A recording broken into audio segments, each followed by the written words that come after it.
pas que je suis un bon réalisateur, je dis j'ai fait un beau film, c'est beau. Certain, c'est que ce film m'a vraiment transformé. Combien de cinéma est important pour vous? Est-ce que les gens ont envie qu'on leur parle de la vie? Les cinéastes ont besoin qu'on s'intéresse à eux, vous le savez.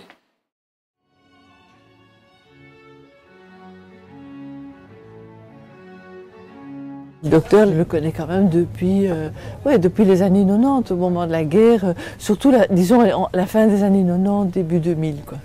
Donc ça fait quand même un peu assez bien de temps et j'ai toujours suivi son action et tout ça et écrit des articles et c'est un peu ça qui m'avait amené à écrire un livre. Alors pourquoi passer à l'image? Ça c'est une idée que nous avions eue d'abord séparément, Thierry et moi.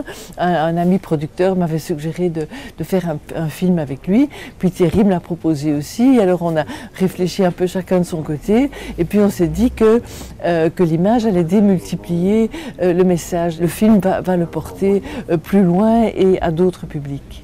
Ça secoue plus dans les médias, oui, ça secoue. Mais moi, je suis quand même quelqu'un de l'écrit et je continue à penser qu'un livre, ça reste, on le met dans sa bibliothèque, on le consulte, on le garde avec soi.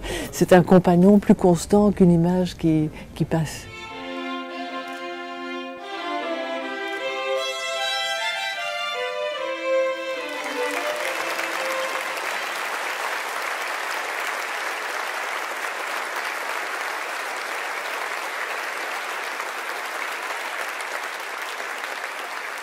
Depuis 15 ans, je suis témoin d'atrocités des masses commises sur le corps des femmes et contre les femmes. Et je ne peux pas rester les bras croisés dans les zones de conflit.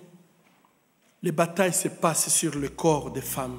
C'est une machine de guerre, hein, puisqu'on est devant une machine de guerre qui brise les femmes. Nous, on met en place une machine de guerre qui est celle du témoignage et de la protestation. Nous, on témoigne de ce qu'on a vu, de ce qui se passe, et puis on demande à d'autres de prendre leurs responsabilités, à d'autres, c'est-à-dire au pouvoir politique, de lutter contre l'impunité, aux sociétés multinationales de veiller à la traçabilité des minerais, aux Nations Unies de faire en sorte que les casques bleus protège vraiment les populations. Nous, on fait une photographie de la situation et on demande que chacun tire les conclusions là où il peut le faire. On dit qu'au début de la circulation du film, moi je pense quand même qu'il va avoir une bonne audience. Est-ce qu'il va avoir des effets concrets sur l'action? Ça, je ne sais pas. Certains disent non, il ne sera pas montré parce que quelque part vous mettez en cause le pouvoir politique ou l'impunité.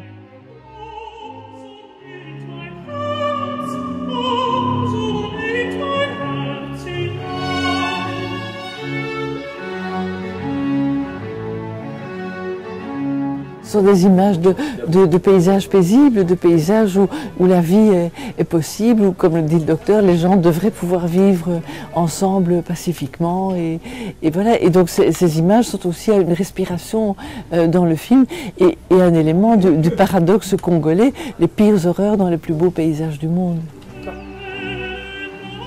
Est-ce que nous allons enfin pouvoir un jour vivre en paix dans ces pays vastes et riches?